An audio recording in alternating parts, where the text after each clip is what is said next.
Le mot politique, par définition, c'est changer la ville, changer la cité. Et en quelque sorte, le fait de travailler dans la ville et dans la rue, c'est déjà politique en soi. Mais peut-être que ma version du mot politique, elle est celle de ma génération, c'est-à-dire un peu connotée. On est de droite, on est de gauche, on a une idée politique. Et c'est là où je me sens plutôt artiste engageant qu'engagé. On avait présenté ces deux projets, le projet de Clichy-Montfermeil et le projet qu'il avait fait en Israël-Palestine, ici aux Rencontres d'Arles. Depuis, il a fait un chemin absolument formidable et cette année, il vient de reporter aux États-Unis le très prestigieux prix TED Awards et donc on tenait absolument à l'accueillir ce soir en soirée de clôture. Il a fait un chemin fantastique, des projets formidables.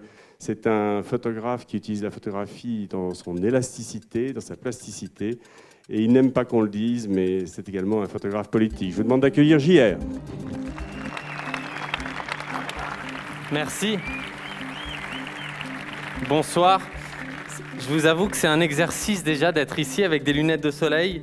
Je vais prendre les limites de la pièce pour éviter de tomber ce soir. Tout a commencé quand j'avais 14-15 ans et je faisais du graffiti. Le graffiti, vous le connaissez bien, c'est des artistes qui posent leur nom sur la ville. Donc je taguais mon nom, mes initiales, JR. Quand j'ai trouvé un appareil de photo, alors bon, il y a tout un débat là-dessus. Certains disent que je l'ai volé, d'autres que je dis que je l'ai trouvé. La vérité ce soir, c'est que je l'ai vraiment trouvé.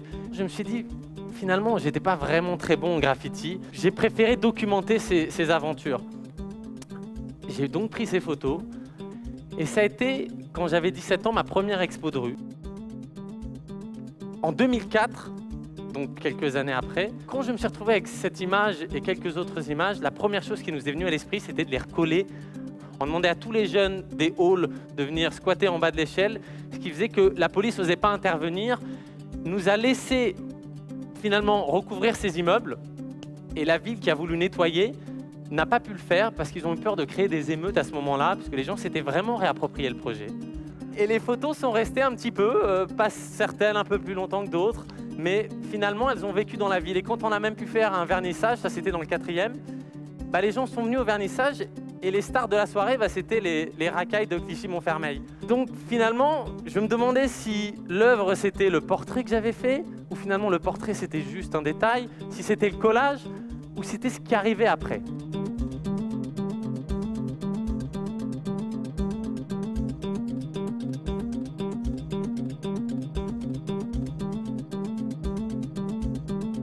Il y a beaucoup de gens qui pensent que l'œuvre, c'est le portrait, comme j'ai dit, hein. Ça l'est pas. Que c'est cette photo-là où on voit le portrait collé. Je pense pas que ça le soit non plus.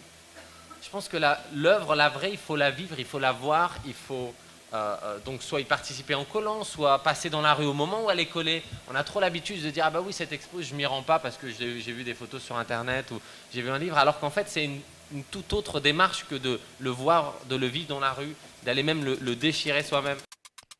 Je suis arrivé il y a quelques mois, vraiment, c'était en mars, au bout d'un cycle où je me suis dit, ok, j'ai tagué mon nom, ensuite j'ai tagué celui des autres, ensuite j'ai impliqué des gens dans les projets, puis finalement c'est les gens des fois qui se sont mis à coller le projet pour moi, puis j'ai commencé à même plus faire de photos, à continuer de coller des photos.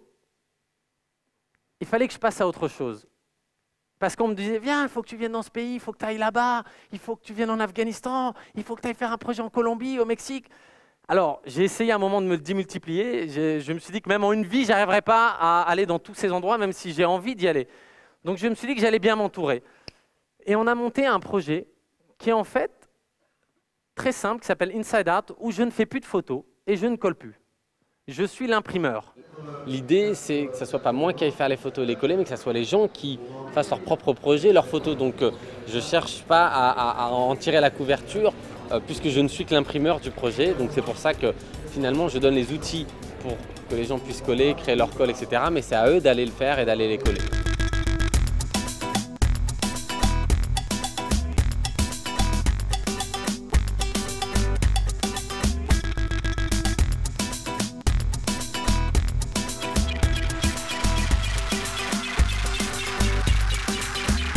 La seule règle, c'est que ça doit être des portraits. Donc les gens prennent des portraits, m'envoient leurs photos, je leur renvoie dans une petite enveloppe leurs posters en grand format, qui peuvent payer ou pas. La photo est envoyée aux 4 coins du monde et accessible à tous. Donc c'est même pas une question de j'ai pas les moyens, machin. C'est une question, est-ce que j'ai la motivation pour les faire? Et quand ils la reçoivent, je leur demande d'aller la coller à quelque part qui fait sens pour eux. Et le projet a pris. Les gens ont reçu leurs affiches, et ça, c'est des mecs dans le Bronx qui ont photographié des regards de femmes et les ont fait tenir par les hommes dans la communauté, les ont collés dans leur quartier. Ça, c'est à Karachi, au Pakistan. Les gens ont pris leurs portraits, les ont envoyés, ont recouvert des rues entières. Ça, c'est en Thaïlande, des moines qui ont fait leur propre projet. Ça, c'est dans le North Dakota, les Indiens d'Amérique qui ont pris des portraits, les ont recollés, et ensuite, je me suis dit que ce projet était tellement intéressant que j'allais l'agrandir dans New York. Quelque part, ces projets ne m'appartiennent plus. C'est les leurs, c'est leurs photos, c'est leur action et c'est leur communication autour du projet.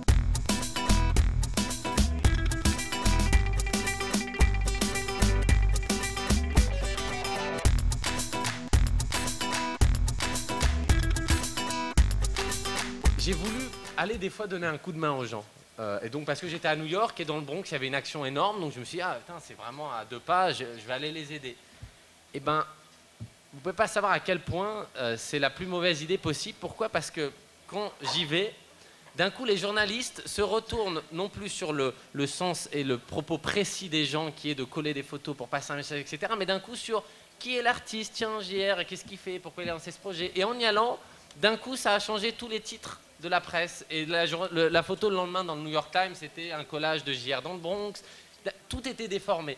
Et de plus en plus, je refuse d'y aller alors que j'ai envie d'y aller, parce que ça détourne le message direct du projet. Peut-être vous allez participer demain au projet en repartant avec votre affiche d'Arles. Qui sait, peut-être pas. Peut-être vous allez elle va finir dans votre salon, comme beaucoup. Mais dans le doute, je préfère vous laisser partir avec.